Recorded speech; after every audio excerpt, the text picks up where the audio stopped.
What's up everyone? So again, this is Sir J and for today's video, I will be discussing to you yung ating mga tinatawag na comments and yung pagpiprint natin or pagdi-display natin ng something on the screen. Okay? So, wag na nating patagalin. Punta na tayo guys sa ating program. Okay? So, punta tayo dito kay main. Okay, ito yung pinagalagyan natin ng code. Actually guys, if ever na, na wala pa kayong laman, so pwede kayo mag-type ng main. And then meron dalawa, no? So kapag ito yung pinili natin, ito yung main na walang arguments dito sa loob. Kapag ito naman ang pinili natin, yung main A, meron siyang arguments na nakalagay. So either of the two, gumagana naman yan, walang problema. Don't worry, we will be discussing this sa mga susunod na discussions natin. Okay? So sa ngayon, balik tayo, dun muna tayo sa pinakasimpleng main, yung wala munang arguments sa loob. Okay? So, first thing is, kung magpiprint tayo ng something on the screen, yung sinabi ko sa inyo kanina, print ln, like in here, naglagay tayo ng hello, I am Jason.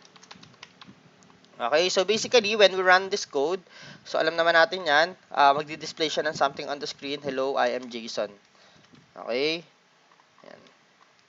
So, over here, kapag ginawa natin, nilagyan natin yan ng dalawang front slash, okay, forward slash, so automatic kapag kanira natin to, wala na siya i-display kasi ang comments po is ini-skip siya na i-execute ng ating compiler, okay, so hindi siya nira-run.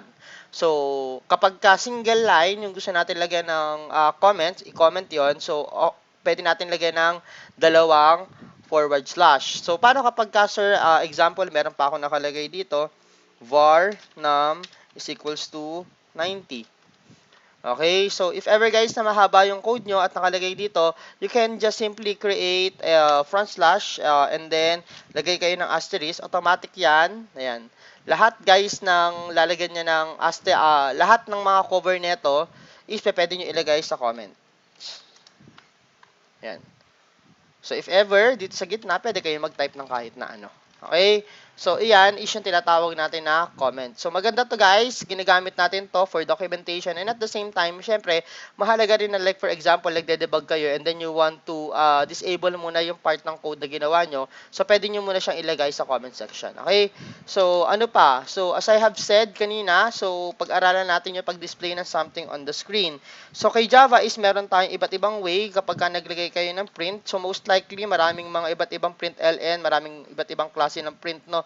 So, don't worry, ang tawag natin dyan is method overloading. So, we will be discussing this sa mga susunod na medyo advanced na lessons natin kay Kathleen. Okay? So, what is the difference between si print ln together with print? So, si print ln, every time na maglalagay tayo ng something on the screen, like for example, hi, hello, and then we run this, makikita natin dito kay makikita natin dito kay compiler. Ayan, nandito yung cursor natin sa pinakailalim. Ayan. So, kasi, ibig sabihin, once we output on the screen, ang ginagawa niya, nagbibigay siya ng next line. Kaya, like for example, nag-display tayo ng isa pa, print ln, and then, maglalagay tayo ng something on the screen, like example, 56, and then we run this. So, automatic makikita natin, nandun yun sa baba. Okay, kasi, tapos ayan, may space na naman. Kasi again, once we display this, automatic ang gagawin niya, bibigyan niya ng next line.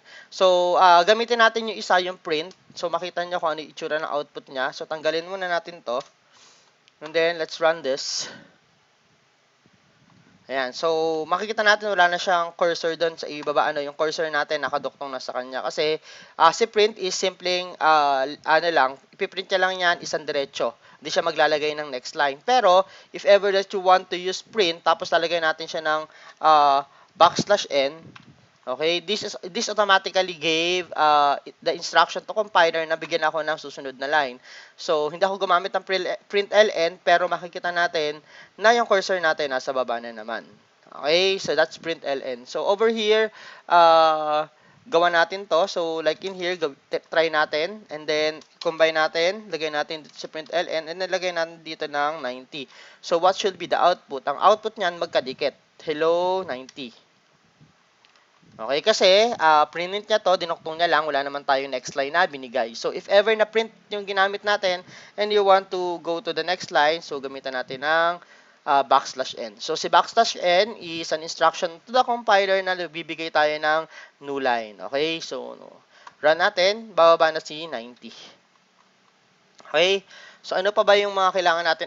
Okay. So, kapag kaklinik nyo guys si print and then sa Windows, nag-Control B kayo, so ipapakita niya sa inyo yung sort of documentations nung code kung saan siya nanggaling. And makikita natin na si print is somehow galing siya kay Java. Okay? Ito yung code kasi kay Java, yung system.out.print. So, ibig sabihin, magkamukha lang siya ng functionalities kay Java na system.out.print. So, kapag ka-print ln, Control B din, Control B, makikita natin, same din siya ng functionalities kay system.out.println kay Java. Okay, so ayun yung ating discussions about comments together with displaying something on the screen with the use of print and then println. Okay, so see you guys on the next video.